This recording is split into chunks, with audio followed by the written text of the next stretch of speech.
মাছটা ড্রাইভারকে দিয়ে কাটিয়ে এনেছে ৩০ মিনিটের মতো সময় লাগে। অ্যাপার্টমেন্টে ঢুকতেই ইসি আবারও মাথায় হাত দিয়ে বসে রইল। ৮ কেজি মাছ কিভাবে ধুবে বুঝতে পারছে না সে।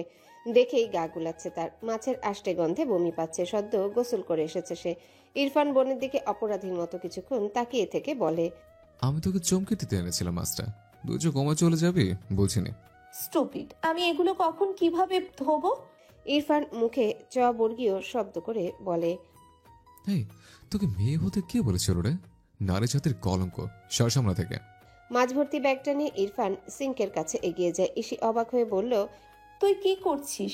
ইরফান জবাব না দিয়ে নিজের শার্টের হাতা ফোল্ড করে নিজেই ধুতে শুরু করে দেয় মাছ। ইসি হতভম্ব হয়ে ওকে ধাক্কা মেরে সরিয়ে দিয়ে বলে, আহম্মক সর, আমিই করছি। ইরফান আবারও এগিয়ে এলো। দুই ভাই বোন মিলে বহু কষ্টে ৮ কেজি মাছ ধুলো। মুইন ইসির গোটা কিচেনটায় নোংরা করে দিল। এরপর ইসি সেগুলো পরিষ্কার করলো আরো এক দফা। অন্যদিকে ইরফান মাছগুলো বক্স ভর্তি করে ফ্রিজে রাখতে রাখতে বলল, শালা, তোর মতো একটা বোন থাকলে সে ভাই বুঝে যায় শান্তি কাহাকে বলে। ভালোবেসে একটা মাছ এনেছিলাম, তুই ইতিহাস করে ছাড়লি। এই তোর স্বামীকে আজ আমি একটা সিলেক্ট করে যাবই যাব। কি নিয়ে ঘর করছে ভদ্রলোক? এদিক থেকে আমার ইনভেস্ট, মেয়েটা সব দিক থেকেই ভালো, শুধু P4 প্রীতমের পাল্লায় পরে গোল্লাই গেছে। ইসি কপাল কুঁচকে ফেলে। ঠিক তখনই কলিং বেল বেজে ওঠে। দ্রুত পায়ে হেঁটে যায় ইসি সেদিকে। বাইরে দাঁড়ানো ব্যক্তিটার মুড ঠিক নেই, ভীষণ রাগী লাগছে। আজ থানায় মন মেজাজের ফালুদা হয়েছে বলাই বাহুল্য। কপালে শিরা দৃশ্যমান। রাগে ঘিলু টকবক করে ফুটছে ফরাজির। ক্লান্ত লাগছে শরীরটা, ভীষণ ক্লান্ত লাগছে।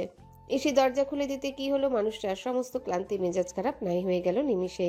ধীরে ধীরে কপালের রেখাগুলো বিলীন হয়ে সামনে হাসি মুখে আবেগময় আমন্ত্রণ নিয়ে দাঁড়িয়ে থাকা রমণীকে দেখে। একজন ক্যাটকেটে দৃঢ় মেজাজি অফিসার ঠিক এখানেই শান্ত হয় বইয়ের মুখ দেখে। যদি সে পুরুষ হয়, পুরুষ মানুষ এখানেই শান্ত হয়। এখানে যদি সে আসলেই পুরুষ হয়। পুরুষতান্ত্রিক সমাজে এমন আহ্লাদিত না মানতে চাওয়া সত্যি কথা আর দ্বিতীয়টি নেই। ইসি হেসে বলল, ইরফান এসেছে। নিচে গাড়ি দেখেছি। মাছ নিয়ে এসেছে, ওকে দিয়ে মাছ ধুইয়েছি। মুইন আশেপাশে তাকিয়ে ঠান্ডা গলায় বলল, সেমনিও। Me too, yet I just love myself. ইসি হাসতে হাসতে দরজা লাগায়। ইরফান ততক্ষণে কিচেন থেকে হাত ধুয়ে বেরিয়ে মুইনকে সালাম দেয়। মুইন ওর সালামের জবাব দিয়ে বলল, করেছোটা কি? এসব কেন এনেছো? তার আগে বলুন, এই কাঁধেকে কেন টলারেট করছেন? ওকে আমার সাথে দিয়ে দিন, আপনি শান্তি থাকুন ভাইয়া। মুইন সামান্য হাসলো। ইরফান টিস্যু পেপার দিয়ে হাত মুছে বলল, সে কি খেয়ে যাবে এখন? মুইন ইসি দুজনাই ওকে আটকে রাখতে চাইলো, পারল না। বাড়ির সবাই ইরফানের জন্য খাবার টেবিলে অপেক্ষা করছে বলে চলে যায় ইরফান তারা দেখিয়ে। ও চলে যেতেই মুইন রুমে ঢুকলো। ইনশিরা ঢুকলো তার পিছু পিছু। তখন থেকেই খেয়াল করেছে মুইনের মেজাজ ঠিক নেই, মুড ঠিক নেই। আয়নার সামনে দাঁড়িয়ে ইউনিফর্মের বোতামে আঙ্গুল রাখতেই হুট করে পেছন থেকে ইসি হাত বাড়িয়ে মুইনের হাত দুটো ধরলো। মুইন ওর দিকে তাকায়। ইনশিরা ঘুরে ধীরে ধীরে মুইনের সামনে এসে দাঁড়ায়। অতঃপর খুব যত্নে একটা একটা করে মুইনের ইউনিফর্মের বোতামগুলো খুলে দেয়। মুইন তাকিয়ে তাকিয়ে দেখলো শুধু। এমন নরম দুটো হাত খুব যত্নে তার ইউনিফর্মের বোতাম খুলে দেবে, এটা মুইনের স্বপ্ন ছিল। বহুদিন পরে তা পূর্ণতা পেল। ইনশিরা মুইনের ইউনিফর্ম খুলে নিয়ে রেখে দিয়ে বলতে থাকে, আজ খুব প্রেশার গিয়েছে। ছোট করে জবাব দেয় মুইন। ইনশিরা ঘরের মধ্যে পায়চারি করে স্বামীর জিনিসপত্র গুছিয়ে রাখতে রাখতে বলল, ভাত এখনই খাবে? না প্লিজ, খানিক বাদে, খিদে নেই। ইনশিরা গিয়ে টেবিলে খাবারের বাটিগুলো ঢাকা দিয়ে আসে। এসে দেখে মুইন বিছানায় চুপচাপ শুয়ে আছে। লোকটা ঘরের বাইরে মেজাজি হলেও ইসির সাথে ছিল সব সময় সর্বোচ্চ নরম, সহনশীল এবং খোশ মেজাজি। এভাবে উদাসীন লাগেনি মুইনকে কখনো। ইসি রুমের দরজা ধরে দীর্ঘক্ষণ দাঁড়িয়ে থাকার পর হুট করে বলে ওঠে, আপনার লাইফে কি অনেক ঝামেলা? বাইরে আপনার কর্মক্ষেত্রে কি খুব কাজের চাপ যাচ্ছে? বাড়িতেও আপনার নিষ্কর্মা বউ কি আপনাকে খুব চাপে রাখছে? ঘরে বাইরে কোথাও আপনি একটুও স্বস্তি পাচ্ছেন না? জীবনের চূড়ান্ত হতাশা এসে আপনাকে গ্রাস করেছে? তাহলে এই ভরদুপুরে এক কাপ কফির সাথে হতাশাটুকু গিলে ফেলার আমন্ত্রণ রইল আপনার। চিনি দিই 2 চামচ। মুইন মাথা তুলে দেখলো ইসিকে। ইসির মুখভঙ্গি গম্ভীর, অথচ চোখে মুখে খেলা করছে দুষ্টুমি। মুইন হেসে ফেললো, বলল, 2 চামচ। ইসি দুজনের জন্য 2 কাপ কফি বানিয়ে নিয়ে বসলো মুইনের কাছে। ক্লান্ত মুইন ওর নরম হাতটা ধরে কাছে টেনে বলল, খুব নাটকে হচ্ছ। ইনশিরা হাসতে হাসতে কফির কাপ নিয়ে মুইনের গায়ে মিশে যায়। হাসতে হাসতে বলে, ইটস ওর্থ ইট। প্রেরণা সোশ্যাল নেটওয়ার্কিং সাইটগুলোতে খুব কম বিচরণ করে। দুদিন আগে একবার দেখেছি ইনু তাকে একটা ফ্যামিলি গ্রুপে সংযুক্ত করেছে। সেখানে ইরফান মির্জা আছে দেখে প্রেরণা বেরিয়ে যেতে চেয়েছিল। পরে ইনুর খারাপ লাগবে বলে লিভ নেয়নি। দুদিন ধরে ওদের দুই বোনের কথোপকথন দেখছে প্রেরণা। প্রথমে বিরক্ত লাগলেও এখন প্রেরণার ভালো লাগে গ্রুপটা। সে কোনো কথা বলে না, যদিও যা বলার ইনশিরার ইনুই বলে। প্রীতম উইনও মাঝে মাঝে দু একটা কথা বলে। তবে প্রেরণা, ইহান, ইরফান, সেহা একেবারেই নীরব। অবসরে গ্রুপটাতে ঢুকে ওদের কথোপকথন দেখতে খারাপ লাগে না। প্রেরণার জীবনে কখনো এতটা ফুরসত মেলেনি এভাবে আড্ডা দেওয়ার। ইনশিরা আর ইনায়াকে দেখলে মাঝে মাঝে অবচেতন মনে প্রেরণা হিংসা করে বসে। আজ ছুটির দিন, সকাল সকাল 10 মিনিটের মতো মোবাইল ঘাটাঘাটি করেছে সে। এর মাঝে দেখেছে ইহান তাজওয়ার মির্জা তাকে ফ্রেন্ড রিকোয়েস্ট পাঠিয়েছে। খুব স্বাভাবিকভাবে প্রেরণা গ্রহণ করেছে। ফোনটা রেখে উঠে প্রেরণা আয়নার সামনে গিয়ে নিজের হাল দেখে। শুকিয়ে পাটকাঠি হয়েছে একেবারে। কদিন ধরে আগের মাপের ব্লাউজগুলো ফিট হচ্ছে না। এই হাল শাওকাত দেখলে প্রেরণাকে আস্ত রাখত না বুকে। বিবাহিত জীবনে শাওকাতকে সে ছুটি ছাটা মিলিয়ে প্রতি বছর 4 মাসের মতো কাছে পেত। যতদিন শাওকাত তার কাছে থাকতো তাকে জোর করে রেগে ধমকে খাইয়ে ওজন বাড়িয়েই রাখতো। আর এখন প্রেরণা কখনো কখনো ভুলেই যায় সে আজ সারাদিনে খায়নি। প্রীতম জিজ্ঞাসা করলে আন্দাজে বলে দেয়। খেয়েছি ভাই। একটা বড় শ্বাস ফেললো প্রেরণা। শুদ্ধ এলো রং পেন্সিল আর ক্যানভাস নিয়ে সে ছবি আঁকবে। প্রণমী এলো আপুর কাছে বসে থাকবে। ইনুও পড়তে পড়তে হাঁপিয়ে উঠেছে বলে প্রেরণার কাছে এলো। তার চুলে তেল দিয়ে দিতে হবে। এতজনকে সামলিয়ে প্রেরণা হাসতে হাসতে বলল, ছুটি নেই, আমার একটুও ছুটি নেই তোদের জ্বালাতে। বহুদিন পরে ইনশিরা ইনুর বাড়িতে এসেছে। প্রায় মাসখানেক পর তো হবেই। বিয়ে হয়ে গেলে এই এক জ্বালা। যাদের সাথে বেড়ে ওঠা তাদের সাথেও মুখোমুখি যোগাযোগ কত হালকা হয়ে যায়। ইনশিরার পরনে একটা সাদা কালো তাঁতের শাড়ি। এটা আড়ং থেকে মুইন কিনে দিয়েছে গত পরশু। আজই প্রথম পড়েছে, কারণ আজ ইনশিরার লাইফের বিশেষ দিন। হাতে মিষ্টির প্যাকেটটা সামলে নিয়ে লিফটে উঠতেই দেখলো রাদিফকে। রাদিফ ইনশিরাকে দেখে চওড়া হাসলো। নিজের কপাল দেখে সে মনে মনে পৈশাচিক হাসি হাসে। সে যখনই লিফটে একা ওঠানামা করে তাকে সঙ্গ দিতে এমন হুড়পড়িগুলো আকাশ থেকে নেমে আসে। ইনশিরাকে রাদিফ মুখ চেনে। মেয়েটা যে প্রীতমের ভাইয়ের বড়শালী জানে সে। রাদিফের সিনিয়র সম্ভবত। কিছু মুহূর্ত রাদিফের দৃষ্টি দেখে সে সরাসরি চোখ রাখে রাদিফের চোখে। ইনশিরার দৃঢ় চাহনি দেখে রাদিফ দৃষ্টি নামাতে বাধ্য হয়। ইনশিরা আর 5টা মেয়েদের মতো না, ঠান্ডা গলায় সোজা সবটা জানতে চাইল। ভাই কিছু বলবেন আমাকে? না তো। মিনমিন করছে রাদিফ। তাহলে হুতুবের মতো তাকিয়ে আছেন যে? কিছু লেগে আছে আমার মুখে? কালি লেগে আছে? রাদিফ থতমত খায়। এমনভাবে কেউ তাকে আমন্ত্রণ করবে ভাবেনি। ইনশিরা আর কিছু বলল না। নিজের মুখটাকে সংযত করে হন্তদন্ত হয়ে লিফট থেকে বেরিয়ে 8তলায় নামে। দরজা খুলে প্রেরণা অবাক ইশিকে দেখে। অবাক হয়েই বলল, শাড়িও পরতে শুরু করলে? ইনশিরা হাসলো। ভেতরে ঢুকতে ঢুকতে বলল, মাঝে মাঝে তাও সর্বোচ্চ 30 মিনিটের জন্যে। মেজাজ খারাপ হলে একটানে খুলে ফেলি। আপুর গলা পেয়ে ইনু এলো ছুটতে ছুটতে। ইনশিরা প্রেরণার হাতে মিষ্টির প্যাকেট তুলে দিয়ে বোনকে আগলায়। পরপর প্রণমীর মাথায় হাত বুলিয়ে আদর করে দেয়। মিষ্টির প্যাকেটটা দেখে প্রেরণা বলল, মিষ্টি কিসের? আমার চাকরি হচ্ছে আলহামদুলিল্লাহ। কোথায়? মির্জা এন্টারপ্রাইজে, অ্যাকাউন্টেন্টস ডিপার্টমেন্টে। বেতন 38,000। খুব কম তাই না? পাপা এর বেশি দেবে না বলছে। প্রেরণা অবাক হয়ে বলে, চাকরি করবে তাও নিজেদের অফিসে? হ্যাঁ, ইন্টারভিউ নিয়ে ঢুকতে হচ্ছে। ইন্টারভিউ? তুমি তো মালিকের মেয়ে, তুমি অ্যাকাউন্টসে চাকরি করবে? পাপা আমাদের বড় কোনো দায়িত্ব দিতে চাচ্ছে না আপাতত। আগে চাচ্ছি আমরা উপযুক্ত হই, যাতে ইরফানও ইন্টারভিউ দিয়েই ঢুকেছিল। ওর বেতন আমার থেকে একটু বেশি। ইরফানের কথাগুলো স্বাভাবিকভাবেই বলেছিল ইনশিরা, কিন্তু দেখলো প্রণমী আর প্রেরণা কপাল কুঁচকে ফেলেছে। একটা লম্বা শ্বাস ফেলে ইনশিরা। 3 দিন আগে ইনশিরার রেজাল্ট বেরিয়েছে। ফাইন্যান্স অ্যান্ড ম্যানেজমেন্ট নিয়ে ফার্স্ট ক্লাসের ঠ্যাংটা কোনো মতে ধরতে পেরেছে। উতরে গিয়েছে সে। এরপর সামিন একটুও সময় দেয়নি মেয়েটাকে। মুইনকে কল করে পাগল বানিয়ে ফেলেছে। খুব চাপ দিয়েছে যেন খুব দ্রুত ইনশিরা মির্জা এন্টারপ্রাইজের হেড অফিসে সিভি জমা দেয়। মুইনি ইনশিরা সিভি জমা দিয়েছে শ্বশুরদের অফিসে। তারপর সকালে গিয়ে ইন্টারভিউ দিয়েছে। ইন্টারভিউ নিয়েছে ইলহাম মির্জা। ইনশিরার আগ্রহ আছে। সারাদিন একা একা অ্যাপার্টমেন্টে সময় কাটে না তার। পাপা আর মেজো বাবা কিছু টাকা দিয়েছে একটা ক্যামেরার জন্য। ইনশিরা কেনেনি। মুইন বলেছে নেক্সট স্যালারি পেয়ে ইনশিরাকে ক্যামেরা কিনে দেবে। যেভাবেই হোক লোকটা খুব আশা করেছে তো। এখন বাবার টাকাতে ক্যামেরা কিনে মুইনের ইগো হার্ট হোক সে কোনো মতেই চায়নি। ক্যামেরা ছাড়া দিনগুলো নিরামিষ কাটছিল, তাই চিন্তা করলো অফিসে ঢোকা যাক। আর তাছাড়াও ইনশিরার বোরিং দিনগুলো আরেকটা দায়িত্ব পালন করতে করতে বেশ কেটে যায়। সেটা হলো ইরফানের 24 ঘন্টার খোঁজখবর রাখা, কোথায় যাচ্ছে, কার সাথে মিশছে, এসব। ইনুদের মিষ্টি দিয়ে ওদের সাথে কিছুক্ষণ সময় কাটিয়ে ইনশিরা বেরিয়ে ইরফানকে কল দেয়। কলটা রিসিভ হতে ইনশিরা বলে, এখন কই তুই? বিরক্ত হলো ইরফান হাই তুলে বলল, শ্বশুর বাড়িতে। এটাও দেখাতে হবে? ভিডিও কল দে। ইরফান তখন শান্তিনীরের ছাদে দাঁড়িয়ে হাওয়া খাচ্ছে। ফোনের স্ক্রিনের দিকেই দৃষ্টি রেখে ইশিকে বলল, দেখেছিস দেখেছিস মামার শ্বশুর বাড়িতে আমি। আচ্ছা একটা কথা বল, তোকে মির্জা ফ্যামিলি থেকে কত টাকা দেয় রে আমার আপডেট নিউজ পেতে? দুম করে কলটা কেটে দেয় ইনশিরা। ইরফান তখনও ঠায় দাঁড়িয়ে হাওয়া খেতে থাকে ছাদে। পরপর বুকে হাত বেঁধে দাঁড়িয়ে একটা লম্বা শ্বাস ফেলে বলে, শালা, এই দুনিয়ার মানুষের একটাই সমস্যা, এদের ভালো মানুষ লাগবে, অথচ ভালো হলে কেউ বিশ্বাস করতে চাইবে না। এজন্য আমি ভালো হই না। বিকেলে গোটা বাড়ি ফাঁকা দেখে ইরফান গায়ে শার্ট চাপিয়ে নিস্তালায় নামে। ঋতু নিস্তালায় বসে অলস সময় একটা নকশি কাঁথা সেলাই করছিল। ইরফান সিঁড়ি ভেঙে নামতে নামতে বলল, তোমার জারা কোথায়? মেয়ে দেখতে বেরিয়েছে? আজকাল 3 বেলা ওষুধের সাথে নিয়ম করে মেয়ে দেখে বেরোচ্ছে।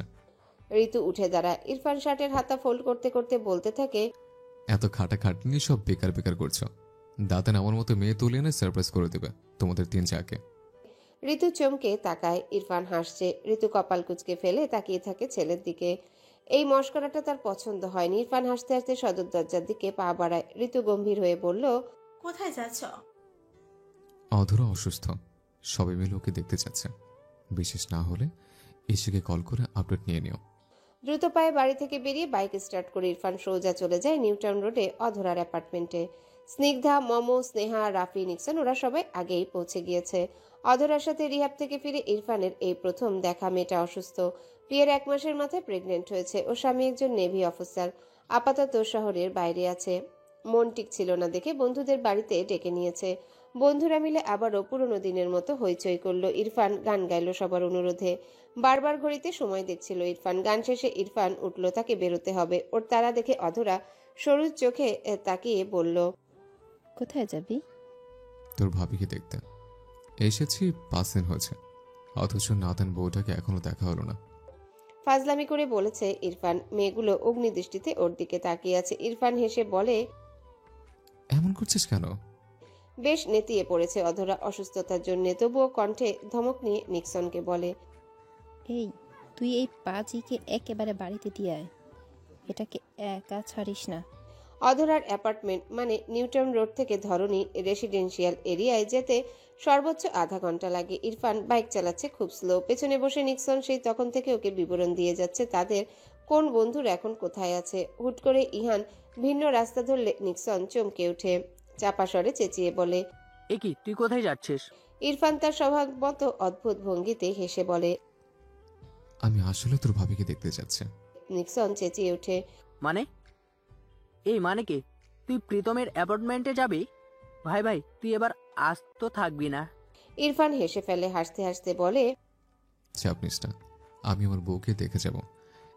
এটা প্রীতম দূরে থাক, আমার বউই এটা প্রীতম দূরে থাক, আমার বউই টের পাবে না। বাইকের স্পিড বাড়িয়ে দেয় ইরফান। পেছনে বসে নিক্সন অনবরত চেঁচাতে থাকে, এ ভাই, ভাই দোহাই তোর, আমাকে নামিয়ে দে ভাই, আমাকে ফাঁসিয়ে দিস না আর।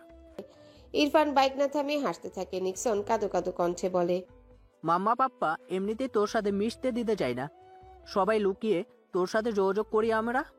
তুই এভাবে সর্বনাশ করিস না ভাই আর আমাদের। ইরফান ওর কথা গায়ে না মেখে এক টানে বাইক উড়িয়ে চলে যায় ছায়ানট একাডেমির সামনে। রাস্তার অপোজিটে হুট করে বাইকের ব্রেক কষে বসে লম্বা লম্বা শ্বাস ফেলে ইরফান। নিক্সন এতক্ষণ চেঁচিয়ে হাঁপিয়ে উঠেছে। হাঁপাতে হাঁপাতে বলছে, একটা কথা বল, তোর এই মেয়ের সাথে কি তুই ওকে ভালোবাসিস? না তো, তোর মাথা খারাপ? হেসে জবাব দেয় ইরফান। তবে কি, কে এই মেয়ে তোর?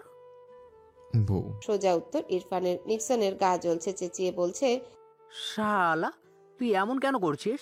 ইরফান হাসতে হাসতে বলে, আম্মুক আমি মজা করেছে, এখানে চা খেতে এসেছি আমি। চা? হুম ছায়ানটের সামনে? হুম কোন শহরে আর চায়ের দোকান নেই? এগুলো আমার জন্য নয়। বাইক থেকে নামলো ইরফান। চায়ের দোকানিকে 2 কাপ চায়ের কথা বলে ঘাড় ঘুরিয়ে অদূরে ছায়ানটের প্রধান ফটকে দৃষ্টি দিল। হাত ঘড়িতে সময় দেখে শেষবারের মতো। বিকেল যে 5টা ছুঁই ছুঁই। ইরফান চট করে হেলমেটটা তুলে মুখটা ঢেকে নেয়। ঘড়িতে যখন সময় 5:03 ঠিক তখন ধীরে ধীরে ছায়ানটের প্রধান ফটক থেকে বের হয় প্রণমী মিস জেনির হাত ধরে। ইরফান চায়ের কাপ হাতে দাঁড়িয়ে আছে চুপচাপ। হেলমেটের কাজগুলি একজোড়া ইগল চোখের চাহনি নিবন্ধ হয়ে আছে অদূরে ছায়ানটের গেটের কাছে। মিস জেনি প্রণমীকে যাত্রী ছাউনিতে দাঁড় করিয়ে ক্যাব খুঁজতে লাগলেন। একটা সাদা রঙের ধুতি পায়জামা, একটা আকাশি শর্ট কামিজ এবং সাদা শিফনের ওড়না জড়ানো প্রণমীর অঙ্গে। চুলে দুপাশে দুটো বেনি, হাতে একটা পার্স ব্যাগ। নিতান্তই বাচ্চা একটা মেয়ে মনে হয়, আর সাজ পোশাক যেন মেয়েটার বয়স বাড়তেই দেয় না। ইরফান দেখছে অনিমেষ পা থেকে মাথা, একটা ফর্সা মুখ, তবে গালের ওই তিলটা দেখা যাচ্ছে না। চুপচাপ দাঁড়িয়ে দাঁড়িয়ে দেখছে ওর কানের কাছে। তখন প্রেরণা চেঁচিয়ে বলা সেই কথাগুলো বেজে উঠল। তুমি যাকে ব্যবহার করেছো না প্রীতমের থেকে শোধ তুলতে, সেই মেয়েটির উপর তার 6 বছর বয়সের রেপের অ্যাটেম্প্ট হয়েছিল, যার কারণে আজ মেয়েটির চোখে দৃষ্টিটুকুও নেই। আছে শুধু মানসিক ট্রমা, যন্ত্রণার গোটা জীবনের একটা প্রতিবন্ধী তকমা। তুমি জিতেছো। কে বলে তোমায় লুজার? প্রীতম চ্যাম্পিয়ন। এসব কে বলে? এবার তুমি জিতলে, একেবারে জায়গা মতো আঘাত করেছো ভাই। প্রীতমকে শিক্ষা দিতে এর থেকে বেস্ট আর কিছুই হয় না। ইরফান আবারও পা থেকে মাথা তাকালো। সে টের পেল তার আশেপাশের সবকিছুই কেমন অন্যরকম। নিক্সন ভয়ে ভয়ে শুধু ঢোক গিলে যাচ্ছে। ইরফান কোনো নড়চড় করছে না। রাস্তা দিয়ে এত এত গাড়ি যাচ্ছে, অথচ ইরফান পলক ফেলছে না মেয়েটার মুখ থেকে। মিস জেনি ক্যাব খুঁজে পাচ্ছে না। এদিকে প্রণমী হঠাৎ পার্স থেকে একটা টিস্যু পেপার বের করে নাকের সর্দি মুছে নিতে থাকে। তার সর্দি কমেনি। হেলমেটের ভিতরে লুকায়িত মুখটা তৎক্ষণাৎ কুঁচকে ফেলে ইরফান সেই দৃশ্য দেখে। বিড়বিড় করে বলে, ইসরে, একে এর জ্ঞানী বোন সর্দি মুছতেও শেখায়নি। এক নিক্সন এগিয়ে আসে বলে। কি বলছিস বিড়বিড় করে? ইরফান জবাব দেয় না। প্রণমীকে দেখতে ব্যস্ত সে। মিস জেনির হাত ধরে ক্যাবের দিকে এগিয়ে যাচ্ছে। নিক্সন বলল, মেয়েটার নামটা যেন কি? ভুলে গিয়েছি, দিয়ে। প্রণমী। অস্ফুটে উত্তর দেয় ইরফান। ক্যাবটা দৃষ্টিসীমার বাইরে চলে যেতেই নিক্সন এসে বলল, দেখা হয়েছে তোর একদিনের বউকে। এখন চল সোনা ভাই। ইরফান ঘুরে মাথা থেকে হেলমেটটা খুলে হাতটা চুলে বুলিয়ে বলল, কে বউ দেখতে এসছে? আমি এখানে চা খেতে এসেছি। হে মামা, চা দেন তো আরেক কাপ। এটা তো ঠান্ডা হয়ে গেছে বাতাসে। ইরফান ওখানে দাঁড়িয়ে দাঁড়িয়ে বিকেলে 3 কাপ চা খেয়ে বাইক স্টার্ট করলো। গন্তব্য সোজা বাড়ির দিকে। গম্ভীর মুখটা অথচ মুচকি মুচকি হাসছিল। হঠাৎ ইসি কল করে রাগি রাগি গলায় বলে, এই তুই কোথায় রে? তোর ভাবিকে দেখতে এসেছিলাম রে। শান্ত স্বরে জবাব দিল ইরফান। ফাজলামির কথা বলিস না, এত বন্ধুদের সাথে আড্ডা দিস না, বাড়িতে যা। কল কেটে দেয় ইনশিরা। ইরফান হাসলো। অস্ফুটে নিজ মনে বলল, শালা, সত্যি কথা বলেও কেউ বিশ্বাস করে না। আমি ভালো হয়ে করবোটা কি? একটা অফ হোয়াইট রঙের শার্ট, ব্ল্যাক ফর্মাল প্যান্ট এবং টাই মির্জাবাড়ি রকচটা ফাজিল মেজাজি ছেলেটাকে একেবারে লাট সাহেবের মতো লাগছে। শ্যামবর্ণের মুখটা সময়ের সাথে কৃষ্ণবর্ণের হয়েছে যদিও। চেহারা বেশভূষায় অমায়িক ভদ্রলোকের ছাট। কে বলবে এই 26-এর তরুণ একটা গোটা পরিবারকে চিন্তায় রাখে 24 ঘন্টা। হাত ঘড়ি ঠিক করতে করতে গুনগুন করে যখন সিঁড়ি বেয়ে নামছিল, মার্জিত বেশভূষায় ওকে দেখে নিচতলায় দাঁড়ানো সিনিয়র 3 মির্জা হাঁ করে তাকিয়ে থাকে। আলো সামিনদের 3 ভাইয়ের জন্য 3 কাপ কফি নিয়ে আসে। ইরফানের দিকে তাকাতেই মুখ থেকে আপনা আপনি অস্ফুটে বেরিয়ে যায়, মাশাআল্লাহ। ইরফান সবার দিকে তাকিয়ে সামান্য হেসে বড় মাকে অফিস যাচ্ছি বলে বেরিয়ে যেতে নিলে সামিন হঠাৎ বলে ওঠে, কমপ্লেইন যেন না আসে। ইরফান ঘুরে তাকায় বলে, আসবে না, মন দিয়ে হিসেব দেখব। তোমার ব্যবহার নিয়ে কোনো কমপ্লেইন যেন না আসে সেটা বলছিলাম। কফির কাপে চুমুক দিয়ে বরফ ঠান্ডা গলায় সামিন বলে। ইরফান বড় বাবার মুখের দিকে কিছু মুহূর্তে তাকিয়ে থেকে টিফিন বক্স নিয়ে বাড়ি থেকে বেরিয়ে যায়। সামিন, ইলহাম, ইসমাম আজ একটু দেরি করে কাজে বেরোবে। গ্রামের বাড়ি থেকে লোক আসবে বংশীয় জমিজমা সংক্রান্ত আলাপ আলোচনা করতে। আলোরা আজ রান্নাঘরে খুব ব্যস্ত। কমসে কম 50 জন মানুষ খাবে দুপুরে। ইরফান অফিসে গিয়ে পৌঁছানোর 5 মিনিট পরে ইসি এলো হাঁপাতে হাঁপাতে। লিফট প্রয়োজনে বন্ধ করে রাখা হয়েছে, তাই 6 তলা অব্দি সিঁড়ি বেয়ে এসেছে। ইরফান ওকে দেখে বলল, তুই লেট। আর তুই ফার্স্ট। এটা ভালো গুণ। হ্যাঁ, তুই তো খুব ভালো ছেলে, খুব ফার্স্ট। যেমন তোর জন্মানোর ডেটের 2 মাস আগে জন্মেছিলি। মেজমাকে কষ্ট দিয়ে প্রিম্যাচিওর বেবি ইরফান। ভাইকে ভেঙচি কেটে ইনশিরা জবাব দিল। ইরফান তাচ্ছিল্যের হাসি হেসে বলল, আর তুই খুব ম্যাচিওর। ভিডিও দেখেছি আমি। হ্যাঁ, কে যেন সেদিন বরের কোলে বসে তার গলা জড়িয়ে ধরে চিল্লিয়ে কেঁদেছে আর বলেছে, মাম্মা পাপা দেখো, লোকটা আমার জন্য কাঁদছে। মাম্মা পাপা দেখো, আমি ফাইনালি একটা ন্যাড়া পেয়েছে, মাথায় কাঁঠাল ভাঙার জন্য সারা জীবন। ন্যাকা। মেয়েদের মতো কণ্ঠস্বর করে ইরফান কথাগুলো বলে উচ্চস্বরে হাসতে থাকলো। ইনশিরা কপাল কুঁচকে রাগি রাগি চোখে ভাইকে কিছুক্ষণ দেখে হিসাবের খাতায় মনোযোগ দিল। পরপর কম্পিউটারে সেটা তুলে নিল। ইরফান বোনের দিকে টিফিন বক্সটা এগিয়ে দিয়ে বলল, হ্যালো বন্ধুরা, পরবর্তী পার্ট খুব তাড়াতাড়ি আসবে, তো সবাই অপেক্ষায় থাকো। আর চ্যানেলটি যারা এখনো সাবস্ক্রাইব করনি তারা পরবর্তী পার্ট দেখার জন্য চ্যানেলটি সাবস্ক্রাইব করে রেখো। ধন্যবাদ সবাইকে, আমাদের সাথেই থেকো।